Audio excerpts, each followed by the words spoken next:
Okay. जय हिंद दर्शक मित्रों। एक बार की बात है, समस्तीपुर जिले के एसडीएम साहब अपने स्थानीय सीओ को लेकर फील्ड विजिट पर निकले थे।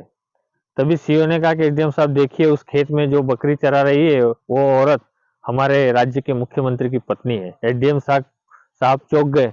उन्हें विश्वास नहीं हुआ। उन्होंने इस बात की तहकीकात की कि सीओ साहब जो कह रहे हैं वो सच है या झूठ। और उन्हें जानकर बड़ा आश्चर्य हुआ कि सच में वो उस राज्य के मुख्यमंत्री की पत्नी थी जो खेत में बकरियां चरा रही थी। दूसरा एक वाक्य ऐसा है कि एक मुख्यमंत्री को मिलने उनके प्राथमिक शाला के शिक्षक आए, और जब वो गुरुजी उनको मिलने आए तो उन्होंने अपने मुख्यमंत्री आवास पर उन्हें रात में ठहरने के लिए आमंत्रित किया। लेकिन रात में ठहरने के लिए उनके मुख्यमंत्री आवास में कुछ ही चारपाइयां थी, और जिसमें उनके रिश्तेदार, घर परिवार के लोग वहां रहते थे। तो मुख्यमंत्री साहब ने अपने रिश्तेदारों से कहा कि भाई, गुरुजी के लिए एक चारपाई आपको खाली करके देनी पड़ेगी, उनका बिस्तर वहीं लगेगा। परिवार वाले नाराज हो गए, क्योंकि अक्सर ऐसा होता था कि मुख्यमंत्री साहब से जो भी मिलने आता था उसके लिए चारपाई खाली करके देनी पड़ती थी, क्योंकि ऐसी कोई व्यवस्था नहीं थी। जब मुख्यमंत्री को पता चला कि मेरे परिवार के लोग नाराज हो रहे हैं चारपाई जब मैं किसी मेहमान को दिलवाता हूं, तो उन्होंने अफसरों को बुलाया और कहा कि मेरे बंगले में जितनी भी चारपाई या चौकियां है सरकारी, वो सब यहाँ से निकाल दीजिए। मैं आज से फर्श पर ही बिस्तर लगाऊंगा और फर्श पर ही सोऊंगा। राज्य का मुख्यमंत्री फर्श पर सोता था हमेशा। तो ऐसे जो मुख्यमंत्री थे, जिनकी मैं ये आपको दो प्रसंग बता रहा हूँ, वो थे जननायक कर्पूरी ठाकुर, जो बिहार के 11वें मुख्यमंत्री थे और लगभग 2 बार बिहार के मुख्यमंत्री बने। अभी भारत सरकार ने उन्हें भारत रत्न देने की घोषणा की है। तो कौन थे ये भारत रत्न कर्पूरी ठाकुर, जिन्हें जननायक कहकर सारे लोग पुकारते हैं और जो आज भी राजनीति के क्षेत्र में अपनी जो छाप है वो छोड़े हुए हैं। कर्पूरी ठाकुर का जन्म 24 जनवरी 1924 के दिन समस्तीपुर जिले के, बिहार राज्य के समस्तीपुर जिले के पितौंजिया गांव में हुआ था, जिसका बाद में नाम बदलकर कर्पूरी ठाकुर जी के ऊपर कर्पूरी गांव कर दिया गया। उस जिले में उनका जन्म हुआ था। बचपन से ही वो समाजवादी और क्रांतिकारी विचारधारा रखते थे और भारत छोड़ो आंदोलन में शामिल हुए, देश के लिए लड़े, स्वतंत्रता के लिए लड़े, और उस कारण उनको 26 महीने तक कारावास का भी सामना करना पड़ा। भारत आजाद होने के बाद वो समाजवादी विचारधारा से जुड़े रहे और राजनीति में सक्रिय रहे, और लगभग भारत आजाद होने के बाद पहली विधानसभा इलेक्शन यानी 1952 से लेकर उनकी मृत्यु तक वो हमेशा ही विधायक रहे, एक भी बार इलेक्शन हारे नहीं। 2 बार बिहार के मुख्यमंत्री बने और दोनों बार के कार्यकाल को मिलाकर लगभग 2.5 वर्ष तक वो बिहार के मुख्यमंत्री रहे। एक बार बिहार के उप मुख्यमंत्री रहे, शिक्षा मंत्री भी रहे, वित्त मंत्री भी रहे और कई बार नेता प्रतिपक्ष भी रहे। तो इस तरह की एक लंबी राजनीतिक पारी उन्होंने खेली। और राजनेता तो कई हैं, लेकिन उनकी अपनी एक अलग ही छवि थी। उनकी ईमानदारी, उनकी सादगी, पिछड़ों के लिए उनकी प्रतिबद्धता, सामाजिक न्याय के लिए जो उनका काम था, वो ये सारी चीजें इतनी व्यापक थी कि जिसका प्रभाव आज भी बिहार और उत्तर भारत की राजनीति पर देखने को मिलता है और कमोबख्श पूरे देश की राजनीति पर इसका असर हुआ है। उन्हें क्यों भारत रत्न दिया गया, ये भी हमारे लिए सोचने का विषय है। तो भारत रत्न क्यों? सिर्फ वो प्रामाणिक थे, सादगी से जीवन जीते थे, इसलिए भारत रत्न दिया गया? नहीं मित्रों, भारत रत्न तब दिया जाता है जब उस व्यक्ति ने देश के लिए कुछ ऐसा किया हो जो देश की एक अमिट सेवा मानी जाती है, किसी भी क्षेत्र में हो। पहले कुछ क्षेत्र निर्धारित थे, लेकिन बाद में सरकार ने इसको व्यापक बनाया कि किसी भी क्षेत्र में हो, अगर देश के लिए उसने अच्छी सेवा की है, देश के लिए उसने कुछ काम किया है, तो उसे भारत रत्न का अवार्ड मिल सकता है। तो जननायक कर्पूरी ठाकुर ने क्या किया था? जननायक कर्पूरी ठाकुर ने राजनीति में और सरकारी तंत्र में गरीबों की, पिछड़ों की, दलितों की आवाज बुलंद की थी और सामाजिक न्याय के लिए प्रयत्न किया था। उन्होंने अपने शासनकाल में और अपने मंत्री रहते कई ऐसे निर्णय लिए जिनका असर उसके बाद भी देखने को मिला। जो बिहार पर तो पड़ा ही पड़ा, पूरे देश की राजनीति पर भी उसका असर हुआ। जैसे उदाहरण के तौर पे उन्होंने शिक्षा मंत्री रहते बिहार में अंग्रेजी जो अनिवार्य थी उसको हटाया ताकि गरीब बच्चे भी पढ़ सके, आगे बढ़ सके, और अंग्रेजी के कारण उनकी पढ़ाई कहीं बीच में न रुके, जिसके कारण बिहार के शिक्षा क्षेत्र में बहुत बदलाव हुए। उन्होंने बिहार के पिछड़े वर्गों के विस्तारों में, दूर दराज के इलाकों में अनेक प्राथमिक और माध्यमिक और हाई स्कूल कॉलेजों का निर्माण किया, यानी शिक्षा क्षेत्र में भरपूर काम किया।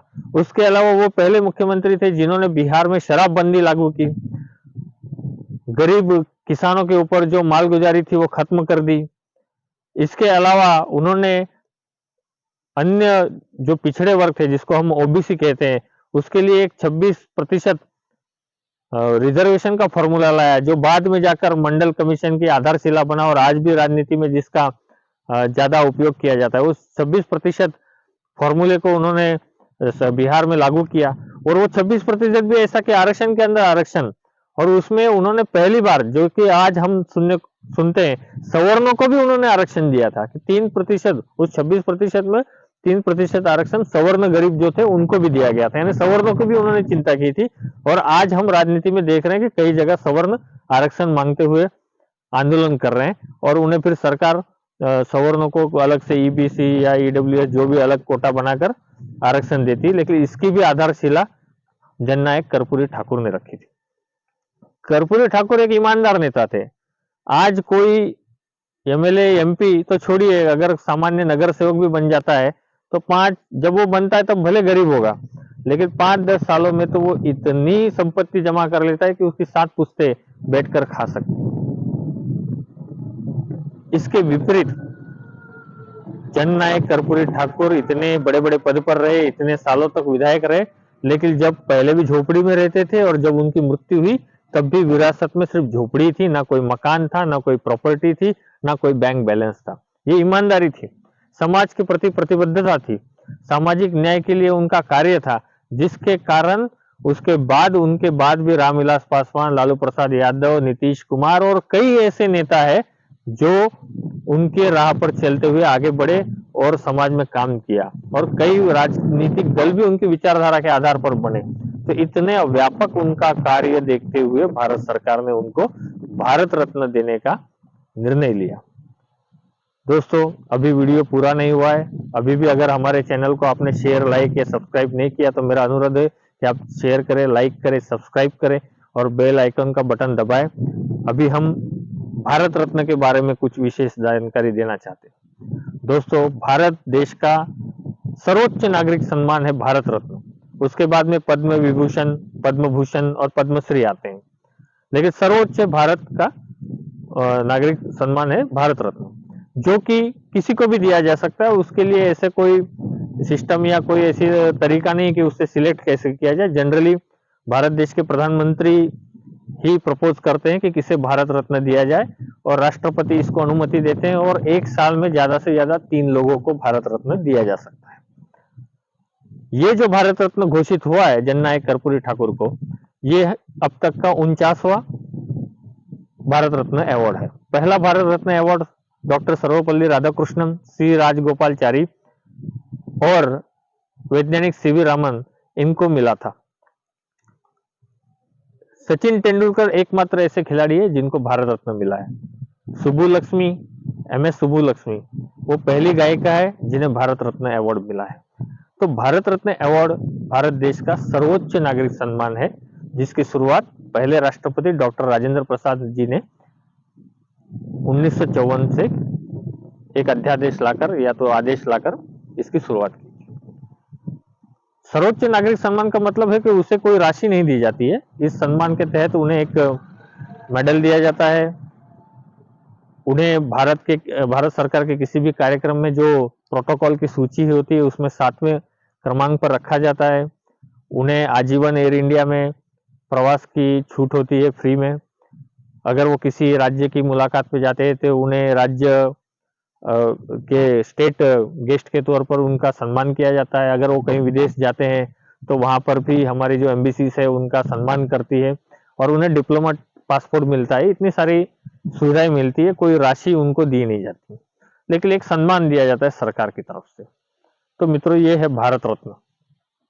अब भारत रत्न के बारे में हम आपको कुछ ये भी बताना चाहते हैं कि इससे कुछ विवाद भी जुड़े हुए और कुछ इसके बारे में मत मतांतर भी रहे हैं, जिसको भी हमें जानना चाहिए। कुछ लोगों का कहना है कि भारत रत्न अवार्ड, जो कि 2 बार बीच में सरकारों ने बंद किया था, जनता सरकार ने भी 2 साल तक जब वो थी तब उन्होंने इस अवार्ड को सस्पेंड कर दिया था, और उसके बाद सुप्रीम कोर्ट और हाई कोर्ट में कई पीआईएल हो गई थी, तब भी 1-2 वर्ष के लिए ये सस्पेंडेड रहा। तो कुछ लोगों का ऐसा मानना है कि भारत के सारे नागरिक एक है, इसलिए ऐसे अवार्ड देने की आवश्यकता नहीं है, यह कानूनी नहीं है, लेकिन इसको न्यायालय ने निरस्त कर दिया है इस तर्क को। कुछ लोगों का कहना है कि मरणोपरांत ये अवार्ड देने का कोई मतलब ही नहीं है, जैसे कि कर्पूरी ठाकुर जी को मरणोपरांत दिया गया है, क्योंकि जो मैंने आपको सुविधाएं बताई वो सारी तो जीवित व्यक्ति के ही काम आती है।